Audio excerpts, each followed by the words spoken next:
శ్రీమాత్రే నమ. జయ గురు దత్తాత్రేయ నమ. ఈ వీడియోలో మనం తులారాశి వారికి జూలై నెల మాస ఫలితాలు తెలుసుకుందాం. మరి తులారాశి వారికి ఈ నెలంతా కూడా ధనాన్ని ఐశ్వర్యాన్ని ఇచ్చే గ్రహాలు కుజ కేతువులు. ఏదైనా ఆ నెలలో జాతకుడు తన ఆర్థిక పరమైనటువంటి సమస్యల నుంచి బయటపడాలన్నా, చేసే ప్రయత్నంలో ఇతరుల సహకారం పొందాలన్నా 11వ స్థానంలో కేవలం ఒక గ్రహం ఉన్న జాతకుడు దాన్ని ఫుల్ఫిల్ చేసుకొని ముందుకు వెళ్ళే ప్రయత్నం జరుగుతూ ఉంటుంది. ఇప్పుడు కుజుడు లాభస్థానంలో ఉండి కేతువుతో కలిసి ఉన్నాడు. ఇద్దరు కూడా మన తులారాశి వారికి ధనాధిపతులుగా ఉన్నారు. ఇద్దరు లాభస్థానంలోకి రావడం వల్ల జాతకుడికి ఊహించిన దానికన్నా ఎక్కువ ధనం ఐశ్వర్యం ప్రాప్తి కలుగుతూ ఉంటుంది. అయితే సాధారణంగా కుజుడు భూముల ద్వారా స్థిరాస్తుల ద్వారా ఆదాయాన్ని ఇస్తాడు.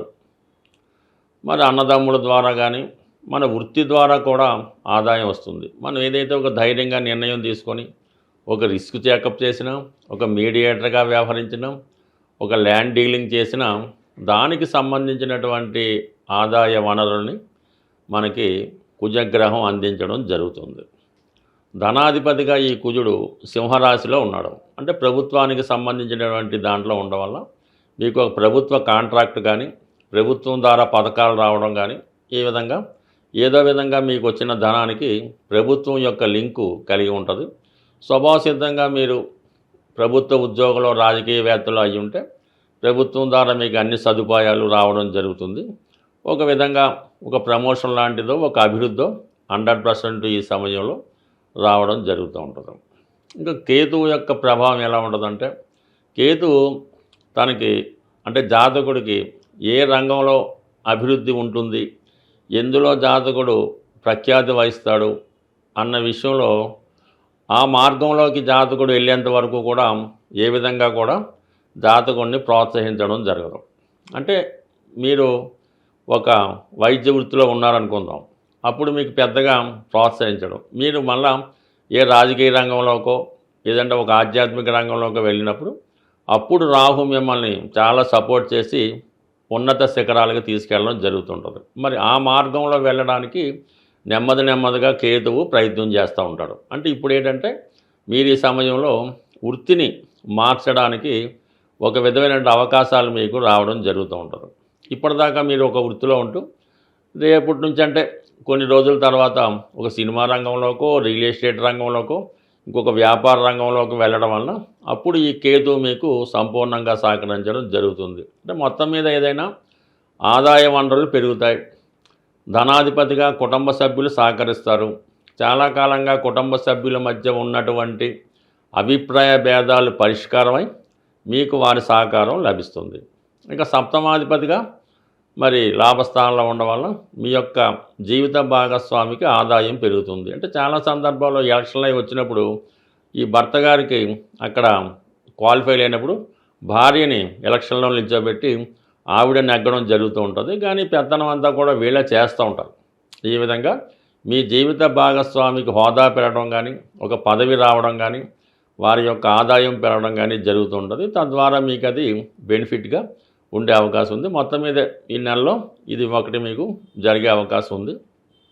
ఇక భాగ్యస్థానంలో గురుగ్రహ సంచారం. ఈ గురువు రవి కలిసి ఉండడం వల్ల వ్యక్తిగతంగా మీరు ఏ రంగంలో ఉన్నా అందులో మీకు కంపల్సరీగా ఒక గుర్తింపు రావడం జరుగుతూ ఉంటుంది. అలాగే మీ సంతానం యొక్క అభివృద్ధి మీకు చాలా ఆనందాన్ని కలిగిస్తుంది అన్నమాట. ఏదన్నా వాళ్ళకి విదేశంలో ఉద్యోగం రావడం కానీ, ఆల్రెడీ వాళ్ళు విదేశంలో ఉంటే అక్కడ వారికి ఏదో ప్రభుత్వ ఉద్యోగం కానీ, ప్రైవేటు ఉద్యోగం కానీ చెప్పుకునే విధంగా వారి హోదా పెరుగుతుంది. అది మీకు గర్వకారణంగా ఉంటుందన్నమాట. దాంతోపాటుగా మీకు కూడా ఒక రాజకీయ లబ్ధి రావడం కానీ, ఒక గుర్తింపు కానీ రావడం జరుగుతుంటుంది. అలాగే మీరు కూడా దూరంగా ఉన్నటువంటి పుణ్యక్షేత్రాలు దర్శించడం కానీ, లేదంటే ఒక విమాన ప్రయాణం ద్వారా ఒక దూర ప్రాంతం ప్రయాణం చేయడం కానీ కేవలం జరిగే అవకాశం ఉంది. మొత్తం మీద భాగ్యస్థానంలో ఉన్నటువంటి గురువు పంచమ దృష్టితో రాశిని వీక్షించడం వల్ల మీలో కూడా చక్కని మార్పు రావడం జరుగుతూ ఉంటుంది. చిన్న చిన్న బలహీనతలు, వీక్నెస్ ఉంటే వాటి నుంచి బయటపడి మిమ్మల్ని మీరు సంస్కరించుకునే ప్రయత్నం జరుగుతూ ఉంటుంది. దాంతోపాటుగా మీకు చాలా కాలంగా శని 6వ స్థానంలో ఉంటూ మీ యొక్క వృత్తిలో చాలా వరకు మిమ్మల్ని ప్రోగ్రెస్ చేసుకుంటూ కొత్త అవకాశాలు ఇవ్వడం కూడా జరుగుతూ ఉంటుంది. మొత్తం మీద ఏంటంటే ఈ తులారాశి వారికి ఏ ప్రయత్నం చేసినా అటు శుక్రగ్రహం, అటు శనిగ్రహం, అటు కుజగ్రహం కూడా లాభసాటిగా ఉన్నారు. ప్రస్తుతం రాశ్యాధిపతిగా ఉన్నటువంటి శుక్రుడు 8వ స్థానంలో సంచరిస్తూ ఉన్నాడు. అంటే అది శుక్రుడికి స్వక్షేత్రం అవటం వల్ల సేమ్ మనకి తులారాశిలో శుక్రుడు ఉంటే ఏ ఫలితమో ఆ ఫలితం రావడం జరుగుతుంది. దానివల్ల మీకు మీలో ఒక ఆకర్షణ పెరుగుతూ ఉంటుంది. ఎక్కడికి వెళ్ళినా కూడా ఇతరులను ఆకర్షించే ప్రయత్నంలో మీలో ఉన్నటువంటి టాలెంట్ గుర్తింపు వస్తుంది. మీరు ఒక సినిమా రంగంలో ఉన్నా ఏ రంగంలో ఉన్నా అనుకూలంగా ఉంటుంది. ముఖ్యంగా స్త్రీలకి చాలా వరకు ఆకర్షణగా కనబడతారు. ఈ సమయంలో చేసే వివాహ ప్రయత్నాలు ఫలిస్తాయి. అలాగే మీరు కళారంగంలో టీవీ సినిమాలో ఉంటే కొత్త అవకాశాలు వాటికి అవే ఎతుక్కొని రావడం జరుగుతుంటుంది. సో దేనికన్నా ప్రయత్నం అనేది ఇంపార్టెంటు. జాతకంలో గోచారరీత్యా ఎన్ని యోగాలు వచ్చినా మనం ప్రయత్నం చేసినప్పుడే ఆ ఫలితం రావడం జరుగుతుంటుంది. కాలక్షేపంగా ఇది వస్తుందని ఎదురు చూస్తే మాత్రం ఏది కూడా రాదు. అందువలన ప్రయత్నం చేయండి, మంచి ఫలితం మీకు ఈ సమయంలో రావడం గ్యారంటీ. సాధారణంగా మనకి ఈ గ్రహాల యొక్క సంచరిస్తున్నప్పుడు గ్రహాల యొక్క అనుకూలత కొరకు ఆ నెలలో కొన్ని ముఖ్యమైనటువంటి పండగలు కానీ కొన్ని పర్వదినాలు కానీ రావడం జరుగుతూ ఉంటుంది. మరి మనం ఏ నెలలో అయితే సమస్యలతో ఉన్నామో ఆ నెలలో వచ్చినటువంటి కామన్గా మాస శివరాత్రి, సంకష్ట చతుర్థి కామన్గా చేసుకుంటూ మరి ప్రత్యేకంగా ఈ జూలై నెల 25వ తారీఖు నుంచి అంటే జూలై 25 నుంచి శ్రావణ మాసం ప్రారంభమవుతుంది. శ్రావణ మాసం ప్రారంభంతోనే మనకి వరలక్ష్మి వ్రతం అంటే శుక్రవారం స్టార్ట్ అవుతాయి. ఈ 4 శుక్రవారాలు అంటే శ్రావణ మాసంలో వచ్చినటువంటి మొదటి శుక్రవారం మొదలుకొని ఇంచుమించుగా నెలాఖరుకు వచ్చే 4 కానీ 5 కానీ శుక్రవారాలు ఉంటాయి కదా. ఆ శుక్రవారాలు స్త్రీ పురుష భేదం లేకుండా ప్రతి ఒక్కరూ విధి విధానంగా అమ్మవారిని పూజించుకోవడం.